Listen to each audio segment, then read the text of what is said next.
সিরাজগঞ্জ 2 আসনের সংসদ সদস্য ইকবাল হাসান মাহমুদ টুকু বসবাসযোগ্য সিরাজগঞ্জ করার জন্য প্রতিশ্রুতি দিয়েছেন। শুক্রবার জুম্মার নামাজের আগে মুসল্লিদের উদ্দেশ্যে দেয়া বক্তব্যে তিনি বলেন, নির্বাচিত প্রতিনিধি হিসাবে তার প্রথম লক্ষ্য হবে শহর ও উপজেলার আইনশৃঙ্খলা পরিস্থিতির উন্নয়ন এবং সামাজিক স্থিতিশীলতা নিশ্চিত করা।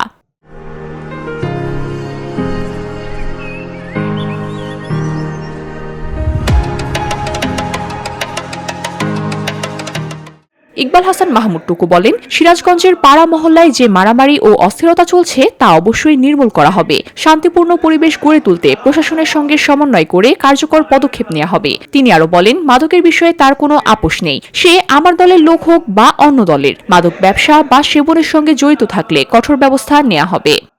আমার কাজ করতে হবে।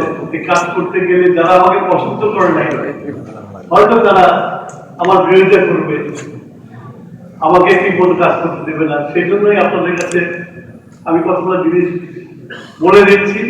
এই কাজগুলো করতে গেলে আপনার অনেক শক্ত হইতে আমাকে, একটা রাজনীতিবিদের জন্য শক্ত হওয়াটা খুব কঠিন। তো সেই কঠিন কাজ করতে হবে, সিরাজগঞ্জকে বাঁচাতে হয়। 1 নম্বর হলো সিরাজগঞ্জের আপনাদের আইন শৃঙ্খলা, সন্ত্রাস, পাড়ায় পাড়ায় মারামারি, এটাকে টোটালি বন্ধ করতে হবে।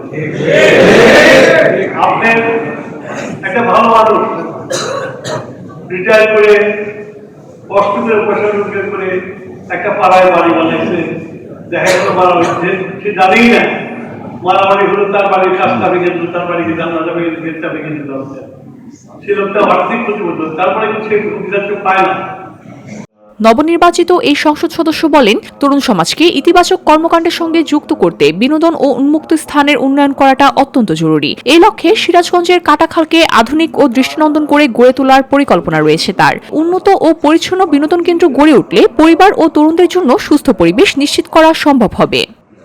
আমি জনপ্রতিনিধি, আপনাদের প্রতিনিধি, এবং আপনাদের দোয়ায় আমরা বিএনপি জাতীয় নেতাদের মতো আমি আছি। তো আমার সামনে এগুলো ঘটবে হতে পারে না, সেই জন্য আমাকে শক্ত হতে হবে।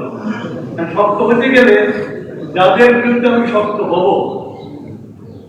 তাদের আমার প্রতি, তাদের আত্মীয় স্বজন, তাদের আশেপাশে বন্ধুরা ভাই মহব্বত থাকবে।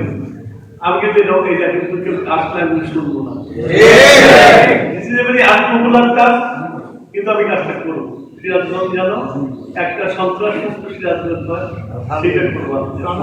এছাড়া শহরের মধ্যে অবৈধভাবে ফুটপাত দখল করে দোকান বসানোর বিষয়ে তিনি স্পষ্ট অবস্থান ব্যক্ত করে জানান, ফুটপাত দখল করে ব্যবসা করার অবসান ঘটাতে হবে। তবে যারা জীবিকার তাগিদে ব্যবসা করছেন তাদের জন্য বিকল্প নির্ধারিত স্থান বরাদ্দ দেওয়া হবে। শপথ গ্রহণের পরপরই এসব প্রতিশ্রুতি বাস্তবায়নের জন্য প্রয়োজনীয় উদ্যোগ গ্রহণ করবেন তিনি। তার বক্তব্যে উপস্থিত মুসল্লিদের মধ্যে আশাবাদ ও প্রত্যাশার সঞ্চার হয়েছে বলেই জানা গেছে। স্থানীয়রা মনে করছেন, প্রতিশ্রুতিগুলো বাস্তবায়িত হলে সিরাজগঞ্জ 2 আসনের ইতিবাচক পরিবর্তন আসবে। ভিউডি বাংলা নিউজ ডেস্ক।